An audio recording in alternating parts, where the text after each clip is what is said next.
Ok, bueno, vamos a continuar. En la anterior parte, pues justamente estábamos definiendo, pues cómo se veía una descripción, entre comillas, más sencilla del grupo libre. Ignoren lo que estaba escrito.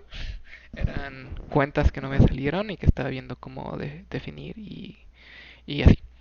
Ok, bueno, entonces, pues sí, básicamente tenemos el grupo libre que se puede pensar como un subgrupo en unas permutaciones de cierto conjunto.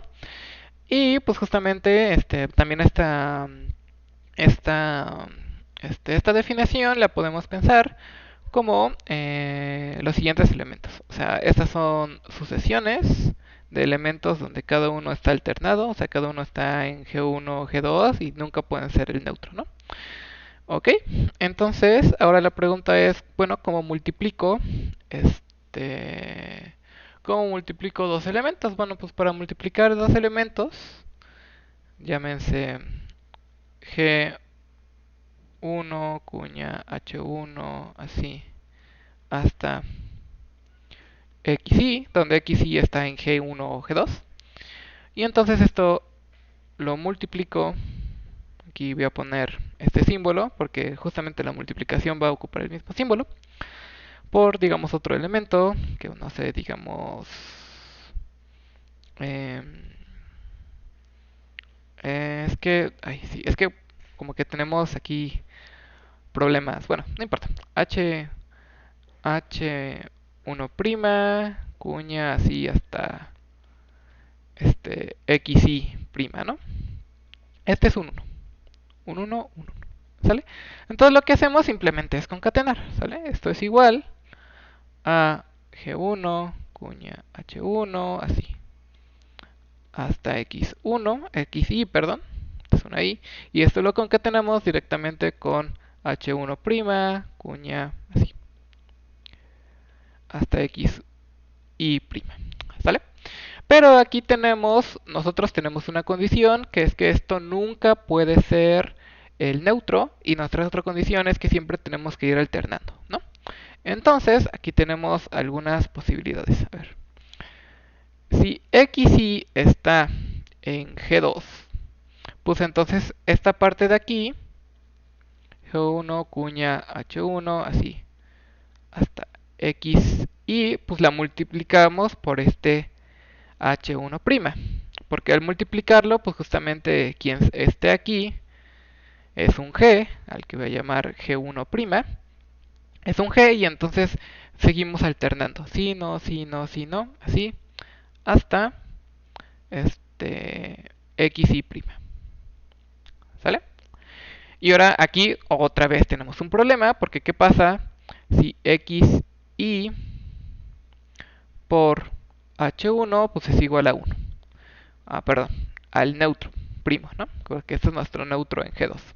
Bueno, si este es nuestro neutro, pues simplemente eliminamos la palabra. Sí, ¡pac! La eliminamos. Pero pues entonces, ahora nos queda, pues justamente G1, H1, y aquí vamos a tener justo, como este estaba en, como XY está en G2, pues entonces el anterior está en G. Entonces este es un G y menos 1. Y el que estamos concatenando con otro G y prima, ¿no? Así. XY. Y entonces, pues otra vez, aquí tenemos ese mismo problema. Entonces, pues simplemente los multiplicamos. Y entonces lo seguimos haciendo con nuestra concatenación, ¿no? Y otra vez, si esto nos vuelve a dar la identidad, pues entonces otra vez lo eliminamos, ¿no? En pocas palabras, si ustedes tienen familiaridad con algo que se llama grupo generado libre, pues esta es básicamente la misma ley. O sea, lo que estamos haciendo es que nuestra multiplicación es la concatenación y si las palabras coinciden en la concatenación, entonces multiplicamos y hacemos la ley de que si la multiplicación es la identidad, pues entonces lo eliminamos, ¿no? En pocas palabras, lo que estoy tratando de decir es algo que va a quedar mejor así, o sea, la multiplicación, que esto va, digamos, GI cuña, bueno, les voy a llamar X, ¿sale? De XI, X2, así, hasta XN,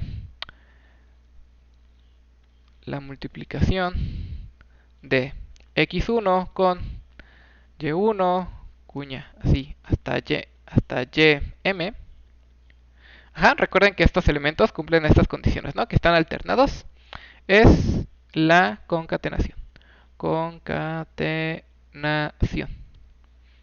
Ajá, o sea, esto es X1, cuña X2, concatenado, así hasta XN. Concatenado con Y1, así hasta YN. ¿Sale?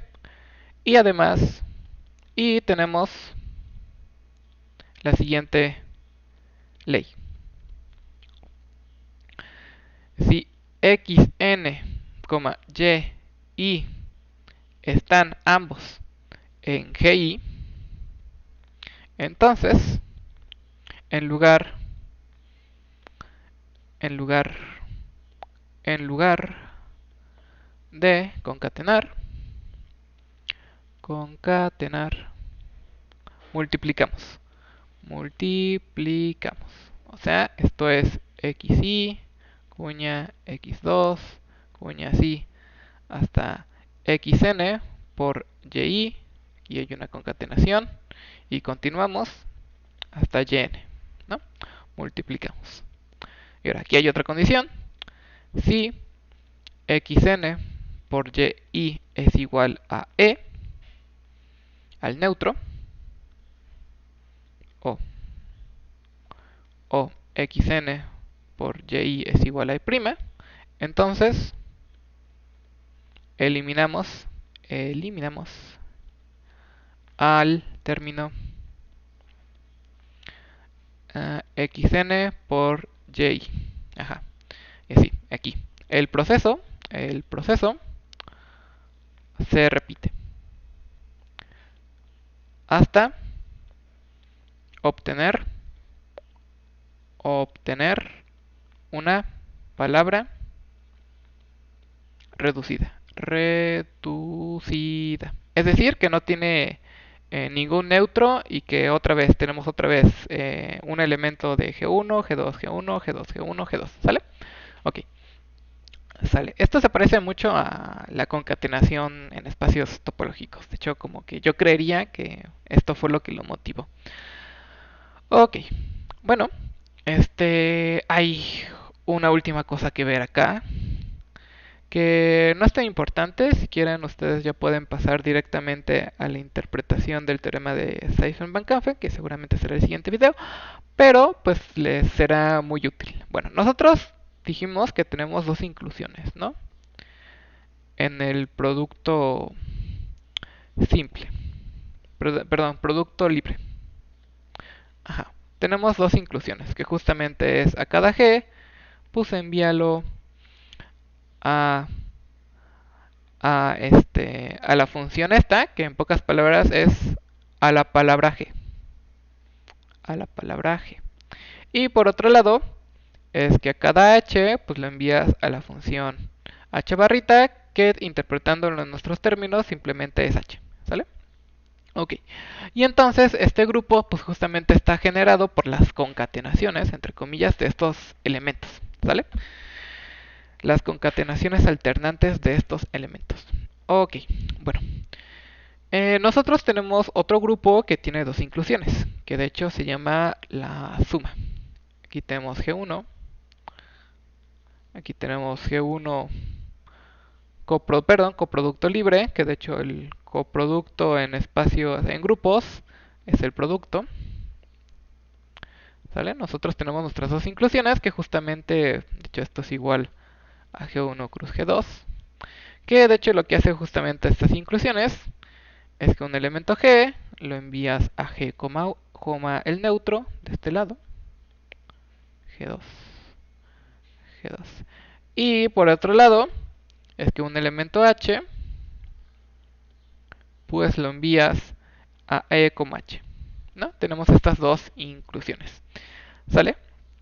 Y esta suma tiene una propiedad universal, que es que si nosotros tenemos otro que tenga dos inclusiones, entonces existe una única. Bueno, pues este es para el caso de grupos abelianos. Para el caso general de grupos, tenemos la definición de producto libre.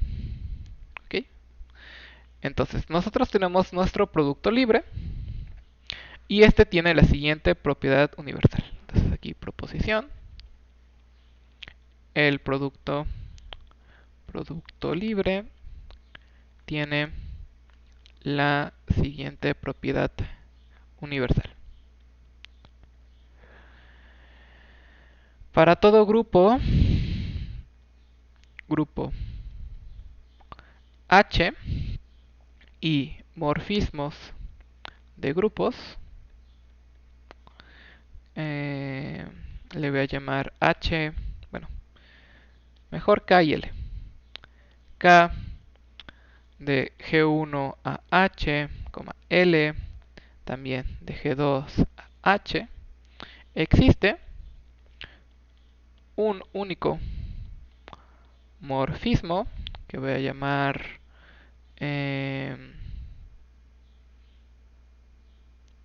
K, K cuadrito L, que va del producto libre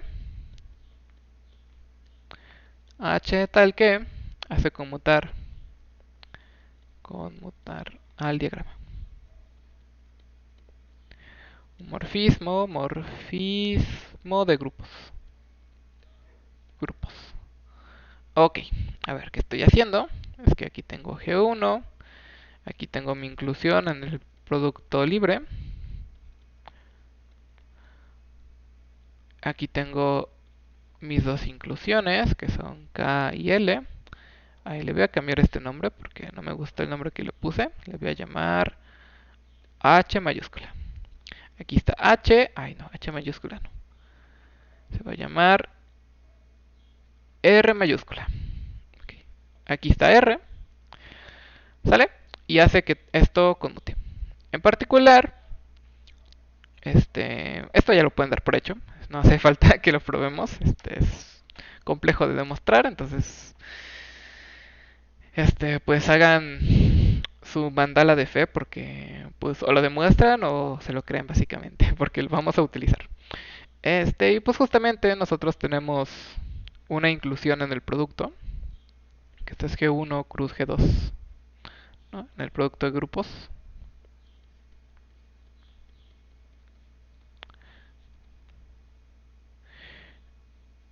Y entonces, pues aquí podemos definir una única función. ¿Y qué es lo que va a hacer esta única función R? Bueno, pues R actúa en una palabra, ¿no?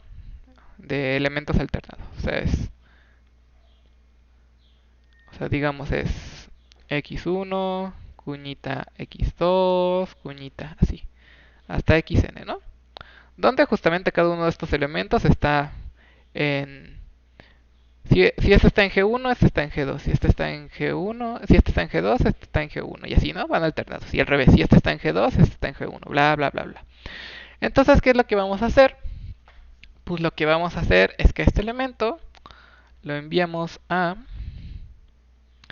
x1 por x3, así, o sea, la multiplicación de todos los en pares por x a la 2n más 1, coma, x2 por x4 por así hasta x a la 2, perdón, así hasta x a 2n. Ajá. Bueno, 2m. 2m. ¿Ok? Donde justamente pues este m pues es el par más pequeño anterior a n, ¿no? Y este 2n más 1 pues también es el impar anterior más pequeño a xn y pues sí justamente xn menor o igual, ¿no? O sea, 2n más 1, ¿dónde? Perdón, este es 2... ay, Dios mío, es que esto cuesta mucho trabajo de escribir. Ajá. Entonces, envía a esta cosa. A ver, tenemos dos posibilidades. N par. Entonces, si n es par, lo enviamos así hasta, esto es hasta n, porque n es par. Y esto es hasta n menos, hasta n menos 1. Ok, así. Si n es par. Y si n es impar, pues entonces lo enviamos hasta x1 por x3, así hasta xn, x2 por x4, así hasta xn menos 1 entre 2. Ah, perdón. Hasta xn menos 1. Ajá. Así nos queda nuestro morfismo, básicamente. Entonces multiplicamos, simplemente como están alternados, pues multiplicamos alternado y pues ese es nuestro morfismo. ¿Sale? Y pues ustedes pueden comprobar que justamente esto sí va a ser un morfismo de grupos, porque justamente si nosotros concatenamos palabras, pues entonces la multiplicación se va a hacer más grande, ¿no? Y así, ¿no? Pues justamente si nosotros tenemos aquí, por ejemplo, x1 concatenado con x2, así hasta xy, y esto lo concatenamos con y1, así hasta yn, perdón, hasta ym, pues entonces todos los que vamos a enviar a nuestra primera coordenada son luego así todos alternados, alternados, alternados. Y entonces pues justamente nos va a quedar aquí x1 por x3 por así hasta digamos xn menos 1. Y luego aquí esto va a ser por y1 quizás, por y2, por y3, así, ¿no? Digamos, suponiendo que ambos son, bueno, suponiendo que y1 está en G1. Entonces no hay más que decir. Ajá. Aquí x1 está en G1. Y si x1 no está en G1, pues entonces se pone al revés, ¿no? O sea, básicamente es elegir de manera adecuada cómo están ordenadas nuestras palabras, ¿sale? Eso es lo único que hay que hacer. Ok, bueno, pues esto sería todo de este video. Espero que cualquier duda que tengan me manden un correo o me escriban ahí por WhatsApp. Entonces, ahorita vamos a continuar con el teorema o más o menos una idea de cómo utilizar el teorema de Seyfert-Van Kampen y pues más o menos qué nos quiere decir.